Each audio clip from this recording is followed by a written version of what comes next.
Good morning. Welcome to my home and welcome to my heart. I'm going to ring this gong one more time because I want to connect with something that the gong does. So I'm holding this barrel, or this bowl. It's a steel bowl. And I ring the gong and I can actually feel the vibration in my hand and down into my body and up my arm. You can only really hear the vibration. And so it's a little bit different when you're actually holding something and it's vibrating within that instrument, as opposed to just hearing the instrument and hearing the vibration. And I want to talk about bringing the concepts that we teach and that we practice from our mind and integrating them into our bodies. And I don't know about you, but I have the experience. I can be pretty cynical.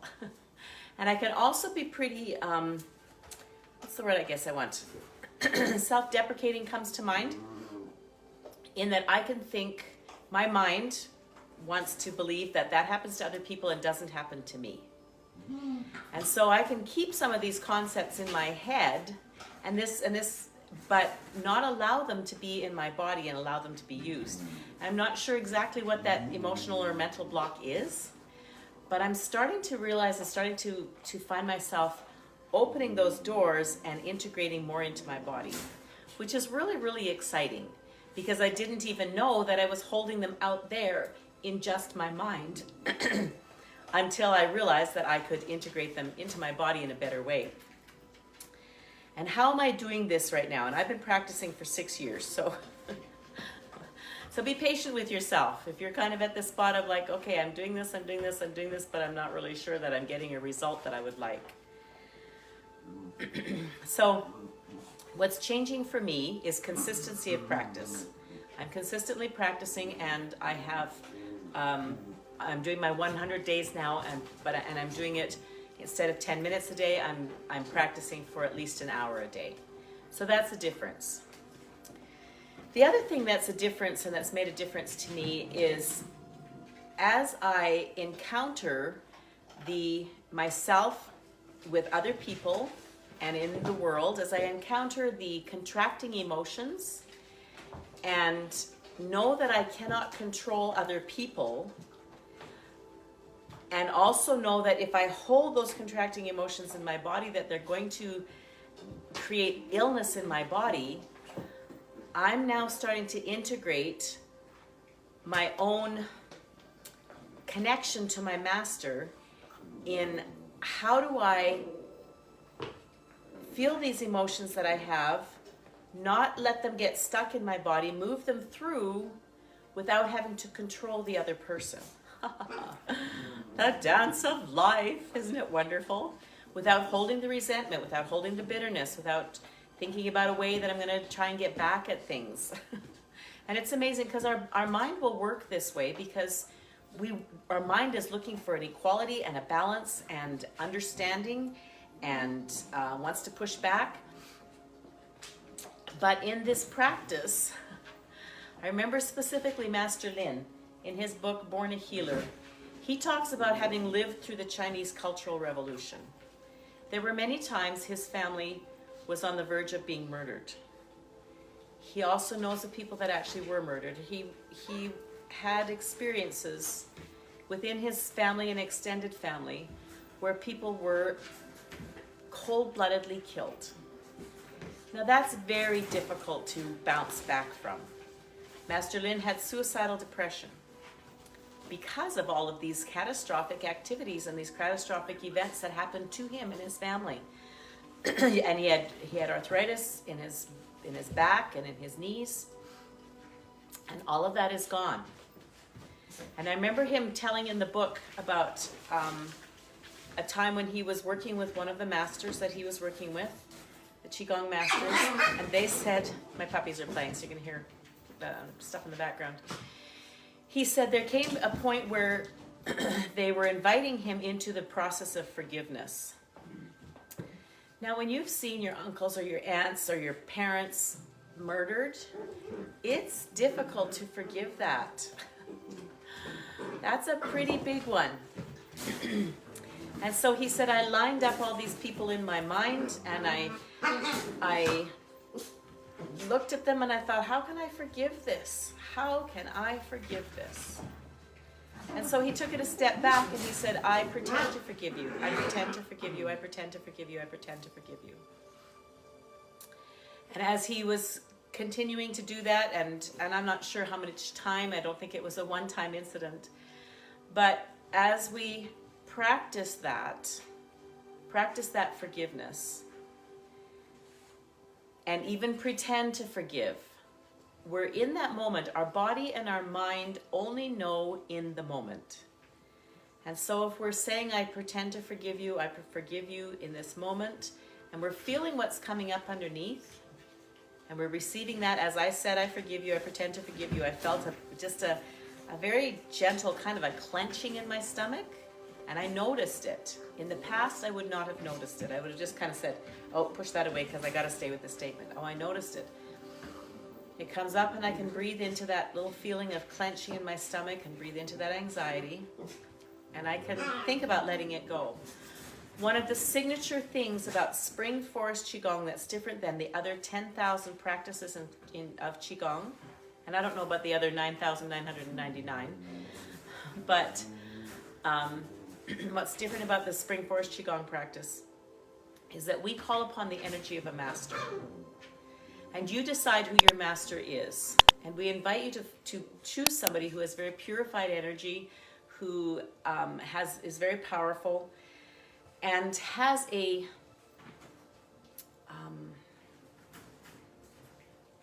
what's the word I want? A philosophy, a theology of kindness and forgiveness, no matter what. I've spent time looking at different religions in the world, and they all have very, very, very similar things about them, in that how can we be good people, how can we serve each other, and that when we're not serving, that we get to come back and work on things again, so that we can be serving, we can be releasing, we can be letting go. And forgiveness is a big part of any spiritual practice, because that forgiving piece of us releases us. It doesn't necessarily release the person or the event that we're required to forgive, but it releases us. And so as I've been encountering myself and engaging myself in different relationships within my world lately, and feeling and hearing my own feelings of resentment and anger and bitterness, and going, what do I do with those? Because if I go send them out to the other person, perhaps I'm going to destroy relationships, because maybe I'm not going to do it right, and do I have to have this kind of control? So I've been asking myself lots of questions. And so as I look forward to, and I'm thinking in my mind at this moment of a certain event and something that my mind says, you got to go talk that out. You got to go, and then this philosophy, this theology that I'm teaching you says, you know, maybe you don't necessarily have to talk it out. Maybe you can just forgive. Maybe you can just say in your mind, and now I'm having a conversation with myself, maybe you can just say in your mind, they have their reasons for what they're doing. I don't necessarily need to know exactly what the reasons are. And I can simply forgive. And as I do that, it feels easier. But then as I go back into the situation and I know that the activity is probably going to be repeated, do I need to set a boundary? In the past, yes, perhaps I wanted to set a boundary. Perhaps I wanted to have the conversation. Do I need to initiate the conversation? I'm kind of just thinking out loud here and processing my own information with you as I speak. But maybe you're feeling the same thing. So at this moment, my thoughts and my feelings are, I'm going to let it go. I know I'm going to encounter the situation again. I'm going to feel what I feel. I'm going to receive what I feel, but I'm not going to take it to the other person. I'm going to let it go. I'm going to do my own process within my own self to truly let it go, because the last thing I want is to pretend that I'm letting it go, and then it goes into my body, and my body says, well, you didn't really let that go. I'm going to put this here and here and here. This is the process of healing. This is the process of wholeness. When we don't need other people to do and be certain things, we can process things within ourselves no matter what is happening out there. Because there are going to be people that, and circumstances and situations that are not going to go the way we want them to go. Part of our Qigong practice, as we become more connected to our master and connected to information from the universe, that intention from other people, is we will be protected from those kinds of things. But if we're not protected, we will also be led and guided in our processing of the practices and processing of what goes on. So that's my self-reflection that you got to listen to. Perhaps it will bless you. Perhaps it will help you as well. Let us begin to bounce. And as I'm bouncing, I'm thinking about that information, that circumstance that I was referring to in my mind and in my life. I'm thinking about that. And I'm feeling what's happening in me as I think about it.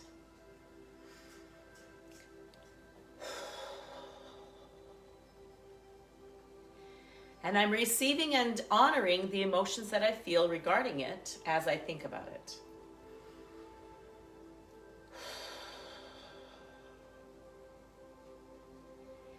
And as I think about it, I'm also thinking about forgiveness and releasing.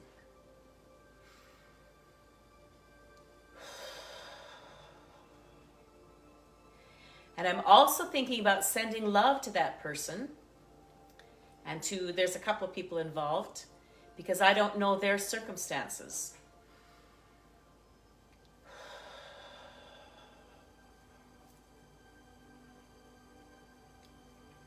And these are the things that I'm thinking about and receiving while I bounce. I'm observing how deep my bounce is. It was short and shallow and fast, which suggests to me that I'm still working with my amygdala and that my amygdala is still engaged in fight, flight, or freeze, and in holding some rigidity around those contracting emotions. And as I change the way I bounce purposefully, bounce slower and deeper with more fluidity in my joints.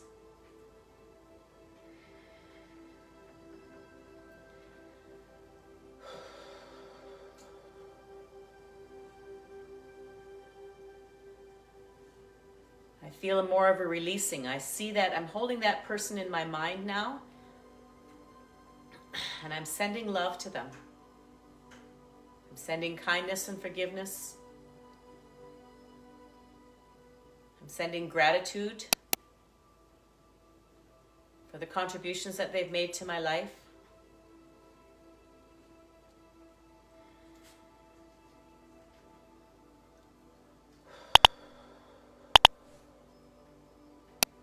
Allow our hands to float up.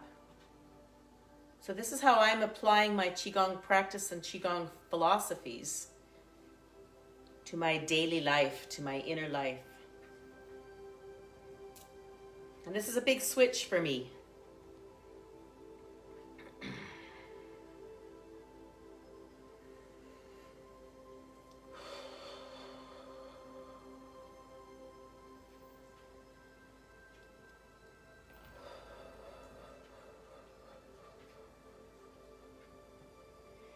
In Spring Forest Qigong, we talk about the 7 layers of healing, the 7 levels of healing.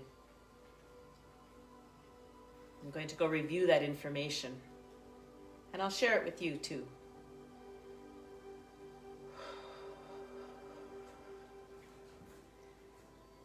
Allowing our hands to float back down.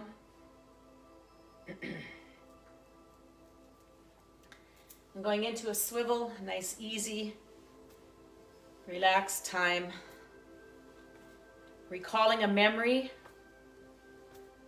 of when we were perfectly happy. I see myself as probably 5 or 6 years old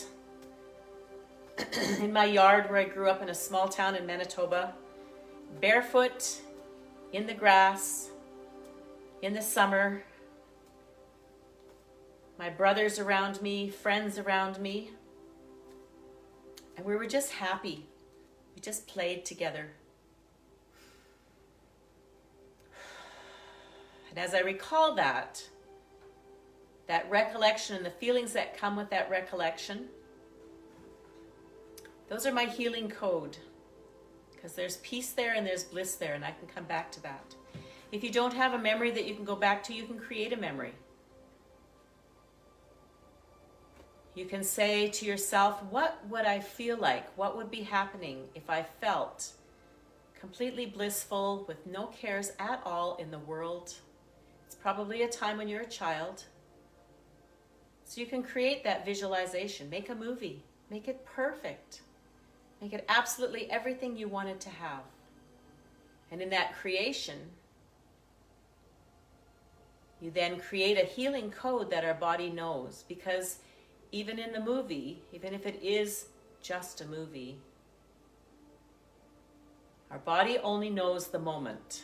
And so as we rewatch the movie that we create, or rewatch the time period that we experienced, our body re-experiences those moments, and healing happens.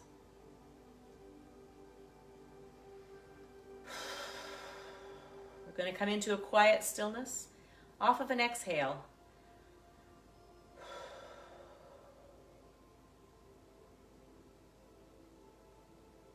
Feel that delightful chi. Pressure in the palms, fingertips tingling, arms floating away from the body, our body coming into balance, chin dropping down, spine stretching up into the universe, up into that unending supply of unconditional love.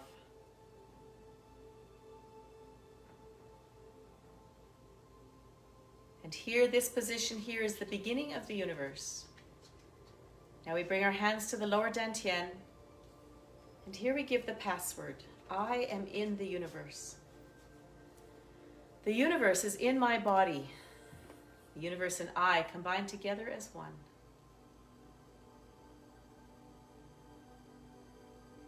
And we call upon the energy of our master, and you decide who your master is. Call upon the energy of our master. We say thank you so much for all the teachings that I receive, for how they come into my mind first, and then into my body, and then into my spirit and my soul, and bring me into wholeness. And I am so grateful. In this gratitude, I set the intention for my practice to expand that feeling, to expand the feeling of contentedness with my master, and that is all I need.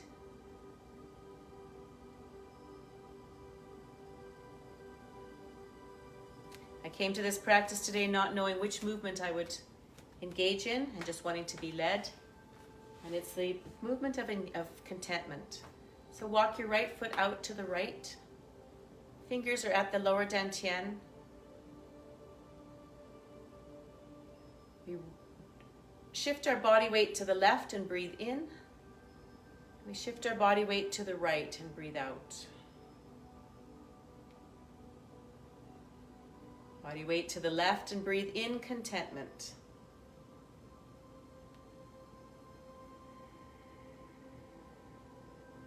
Out to the right. And we breathe out any sadness or depression or grief.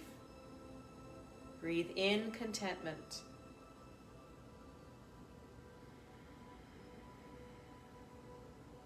Breathe out any sadness. Breathing in contentment.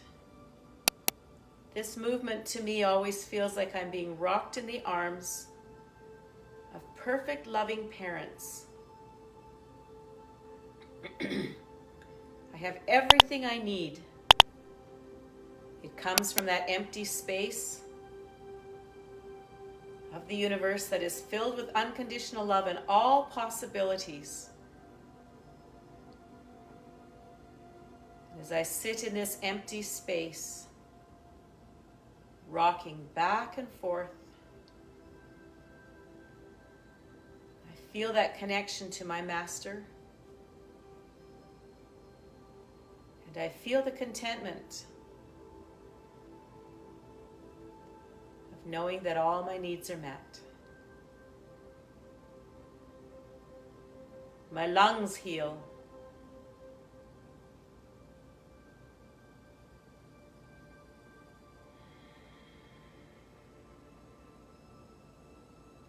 I feel the beautiful white light of contentment, connecting with the lung system, the large intestines, the nose and the sinuses, and the skin.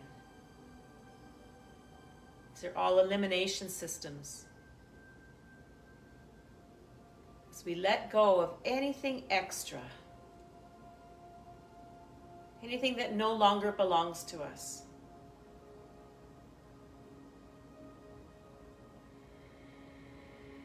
I breathe out any extra energy through every cell of my skin, and it goes out to the far edges of the universe. And as I breathe in contentment again.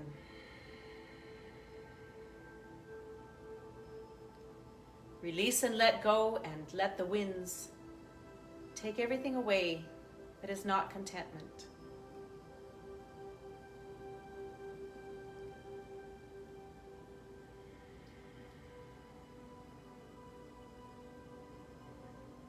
In this moment, I am perfectly content. I am rocked like a baby that has every need met. Every need.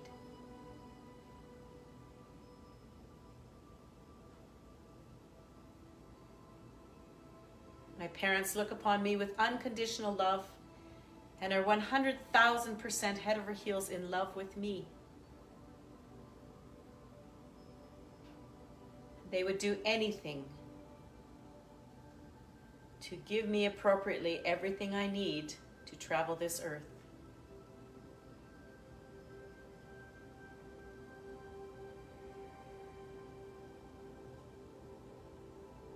As I feel wrapped in that contentment and grace,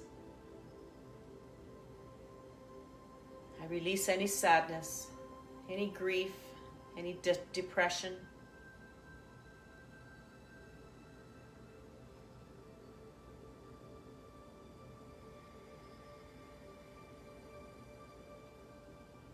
And I am wrapped in the arms of unconditional love.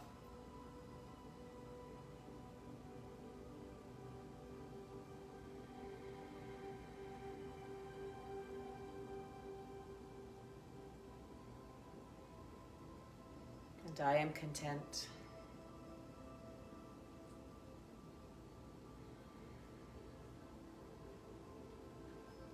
Walking our foot back to the right or to the left. Bringing our hands together, rubbing our hands together to harvest our chi. Feeling into that beautiful feeling of contentment, of being 1,000,000% known and loved, no matter what. Hands at our face, fingers on either side of our nose, drawing this heart shape. And as we draw this heart-shaped feeling on our face, we massage our whole face. We say to ourselves, I love you, and use your own name. I love you, Roxy.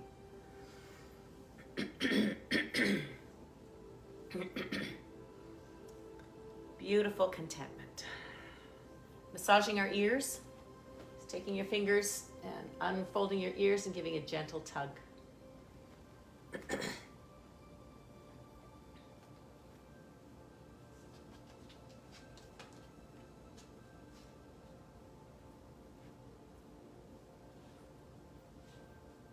We're doing this 9 times, and tap the top of our head 9 times. 4, 5, 6, 7, 8, 9. Tapping down our body. So here in this tapping, as we close, we're letting go of any extra little bits of energy that were ready to be released as we did our movement. Down the left side of the body, left armpit, and the right armpit.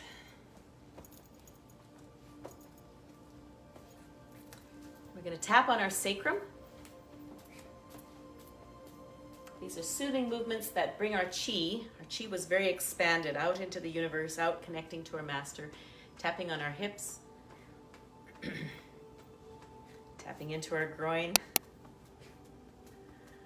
And down into the knees, just above the kneecaps. 1, 2, 3, 4, 5, 6, 7, 8, 9. And the back of the knee. 5, 6, 7, 8, 9. And the left knee. 2, 3, 4, 5, 6, 7, 8, 9. And the right knee. 4, 5, 6, 7, 8, 9. And up on the toes. I give these little chuckles because I can see my dogs here. They're all doing different things. 2, 3, 4. And they're settling into contentment. Over there, there's a pile of 3 puppies. Here I've got a dog who's burying some food in her bedding. She's taking care of her future needs. Namaste. Thank you for practicing with me. If you go to roxywright.com, you will see on my calendar on the home page, you'll see my calendar of when I'm offering Spring Force Qigong Level 1 Qi Activation classes. Here we spend 20 minutes to half an hour together. In the Qi Activation class, you get a real full, solid foundation of what this is all about. It's a 7-hour class. It's either taught over 2 days, 2 half days, or 1 full day. Tomorrow I'm teaching a full day. There's still time to get into tomorrow's class if you wish. So go to roxywright.com and just look at my calendar, click on the date that you wish, and it'll take you right to the information, and it will show you how to register either in Canada or United States or worldwide. I have taught people all over the world. It's very, very cool. Namaste. I love you. I will see you again soon.